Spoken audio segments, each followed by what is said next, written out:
बिस्मिल्लाहिर्रहमानिर्रहीम अस्सलामु अलैकुम। अच्छा दोस्तों, आज की वीडियो में हम आपको इन्फॉर्मेशन देने जा रहे हैं रोड ग्रास के बारे में। रोड ग्रास के बारे में मैं आपको दिखाऊंगा कि ये इसका जो साइज़ वगैरह है वो कितना होता है। इसके अलावा मैं आपको इस फार्मर से मिलवाता हूँ जिसने ये रोड ग्रास उगाया हुआ है और इसको अपने फार्म पर इस्तेमाल कर रहा है। वो अपनी भैंसों पर इस्तेमाल कर रहा है और इससे मज़ीद तफसील हम जानते हैं इस फार्मर से बात करके, और ये भी जानते हैं कि दूध की पैदावार में कोई इजाफ़ा होता है या नहीं, या बाकी तफसील जितनी भी है वो हम जानते हैं इस फार्मर से बात करके। अच्छा जनाब, तुसी अपना नाम दसो तो अपने इलाके का नाम दसो। सुल्तान अहमद मेरा नाम जी। सताई चक सरगोदा। ठीक है। अच्छा जनाब, ये तुसी रोड ग्रास लायो है तो साढ़े नाजरीन नूं सारिਆਂ सन तफसील दस दियो बई ये की चीज़ है। एक पट्ठा है जी। ठीक है। बहुत अच्छा है माल डंगर ਲਈ। ठीक है। तो बटना थोड़ा औखा है, लेकिन मशीना हुण मशीनी दौर आ गया है। ठीक है। लेकिन आम पट्ठे नालों बेहतर है।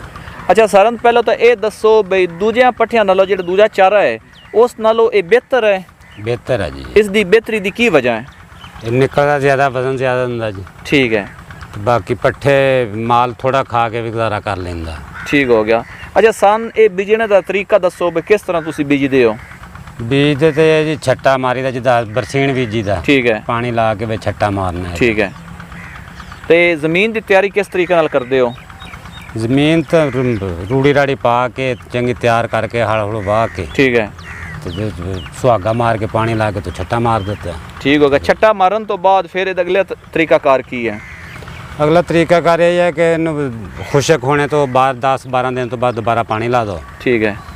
तो फिर तकरीबन 24 पहला लो जड़ा है 3 महीना 33 दिन लेंदा। ठीक है। फिर 22-24 दिन च दूसरा लो, फिर कट्टने तो बाद तैयार हो जाता है। ठीक हो गया। अच्छा इसमें कोई खाद वगैरह या स्प्रे वगैरह करना होंदा है? स्प्रे तो कोई नहीं जी करना, तो खाद हर कटाई ते पाई दी। अच्छा 1 एकड़ चो कितनी खाद पौंदी है? तकरीबन अद्धा यूरिया है। यूरिया का 1 गट्टू 1 एकड़ च। 1 एकड़ विच? अच्छा। अच्छा इसनू पानी कितना लगता है? पानी इनू दस दे तो थोड़ा ही है, लेकिन 8-10 दिन ही लाना पैंदा है। मतलब महीने ही तकरीबन 3 पानी लगते हैं? 3 पानी तकरीबन। ठीक हो गया। अच्छा एक तुसी अंदाज़ा लाया है भाई 1 एकड़ चो तकरीबन कितना निकलता है? इसका वजन कितना निकलता है? तोलिया तो है नहीं जी, लेकिन काफ़ी वजन इसका निकलता है। ठीक है। अच्छा ये एक कटाई तो बाद तकरीबन कितने दिनों बाद दोबारा फिर तैयार हो जाता है? 24-25 दिन तो बाद। 24-25 दिन तो बाद फिर तैयार हो जाता है। साल चो तकरीबन कितनी दफ़े तैयार हो सकता है? सियालों के थोड़ा सर्दी घट होंदा ना जी। अच्छा। रुक जाता तो बाकी 5-6 लो दे जाता है।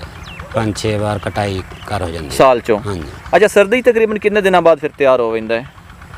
सर्दी के 2 महीने तकरीबन, जो ज़्यादा सर्दी होंगे रुकदा उस तो बाद टुर पैंदा है। ठीक हो गया। तो अच्छा इसका बीज किहड़ी जगह तो मिलता है? बीज तो शहरों तो लभदे, शहरों ही लभदा जी, बाहरों आंदा है। ठीक है। इत्थे तो कहते तैयार ही नहीं होंदा, तो बीज काफ़ी महंगा है। ठीक है। कितने का बीज तकरीबन? इस टाइम तो मेरे ख्याल कोई 24-25 किलो का शायद किलो हो गया है। अच्छा। असं जो बीजिया तो 1800 का किलो से। 24-25 रुपए 1 किलो? हाँ जी। तो 1 एकड़ चो कितने किलो बीज पैंदा है? 1 एकड़ च 8 किलो बीज। 8 किलो। अच्छा तकरीबन जो रोड ग्रास बीजने तो बाद कितने सालों तक के मजीद चल सकता है? 3 साल चल सकता है। 10 दे इंज दूसरा साल साडा खड़ा है। अच्छा ये तुहाडा दूसरा साल है। 3 साल तो बाद फिर दोबारा नवे सिरों तुहानू करना पौंदा है? दोबारा नवे सिर। ठीक हो गया। अच्छा जी ये दसो इसनू कोई बीमारी वगैरह भी लगती है? फिलहाल तो कोई नहीं जी लगती। अच्छा। तो अगे हुण जावांगे तो पता लगेगा। मतलब 2 साल तक तो कोई बीमारी नहीं लगी? कोई नहीं। ठीक हो गया। ये दसो भी ये किहड़े जानवरों वास्ते बेहतर है? ये मज्जां गावां लई। ते अगर बकरियां वगैरह पाइए थे? बकरियां निक्का खांदियां, बड़ा होया नहीं खांदियां। छोटा वो खांदियां ने। ठीक। अच्छा ये क्या चराई वाले जानवरों वास्ते बेहतर है? वो तो यही कहते जी, इन्हू चारों तो बहुता बेहतर है। ठीक है। तो तुसी तजर्बा कीता है? नहीं असीं कट के पाने। तुसी कट के पाया? ठीक है। अच्छा ये जितने दा कद इस टाइम होया खलोता है, ये कद इसदा इतना ही रहंदा या इस तो भी ज़्यादा बड़ा हो जाता? ज़्यादा हो जाता है। ज़्यादा हो जो अगला लो आएगा तो ज़्यादा आएगा, जिद्दां जिद्दां थोड़ी सर्दी आती है ना, ठंड आती जी, उदा ज़्यादा बढ़ता है। अच्छा। तो गर्मियों में कम बढ़ता है? यानी कि ज़्यादा गर्मी थोड़ा घट होंदा, लेकिन होंदा गर्मियां है। सर्दी तो रुक जाता है बिल्कुल ना। ठीक है। तो जो सर्दियां खत्म होंदियां दोबारा फिर उगना शुरू हो जाता है? उगना शुरू हो जाता। ठीक हो गया। तो ये तुसी किहड़े जानवरों वास्ते इस्तेमाल कर रहे हो? असीं मज्जां गावां लई। ठीक हो गया। तो ये मज्जां ते गावां दोवें शौक नाल खांदियां ने? बिल्कुल शौक नाल। तो इन्हां दे दुध की पैदावार ते की कोई फर्क पौंदा है? ਬਾਕੀ ਪੱਠਿਆਂ ਨਾਲੋਂ ਬਿਹਤਰ ਹੈ ਜੀ। ਠੀਕ ਹੈ। ਅੱਛਾ, ਇਹ ਤੁਸੀਂ ਵੈਸੇ ਹੀ ਇਹਨਾਂ ਨੂੰ ਪਾ ਦਿੰਦੇ ਹੋ ਜਾਂ ਕਿਸੇ ਚਾਰੇ ਵਿੱਚ ਮਿਕਸ ਕਰਕੇ ਪਾਉਂਦੇ ਹੋ? ਵੈਸੇ ਵੀ ਪਾ ਲਈਦਾ, ਮਿਕਸ ਕਰਕੇ ਵੀ ਪਾ ਲਈਦਾ। ਠੀਕ ਹੋ ਗਿਆ। ਤੇ ਜ਼ਿਆਦਾ ਸ਼ੌਕ ਨਾਲ ਕਿਸ ਤਰੀਕੇ ਨਾਲ ਖਾਂਦੇ ਹੋ? ਮਿਕਸ ਕਰਕੇ। ਤੇ ਮਿਕਸ ਕਿਹੜੇ ਚਾਰੇ ਵਿੱਚ ਤੁਸੀਂ ਕਰਦੇ ਹੋ? ਮਿਕਸ ਜਵਾਰ 'ਚ ਵੀ ਕਰ ਲਈਦਾ ਹੈ, ਮੱਕੀ 'ਚ ਵੀ ਕਰ ਲਈਦਾ। ਠੀਕ ਹੈ। ਤੇ ਇਹ ਸਾਈਲੇਜ ਵਗੈਰਾ ਨਾਲ ਵੀ ਮਿਕਸ ਹੋ ਕੇ ਚੱਲ ਸਕਦਾ ਹੈ?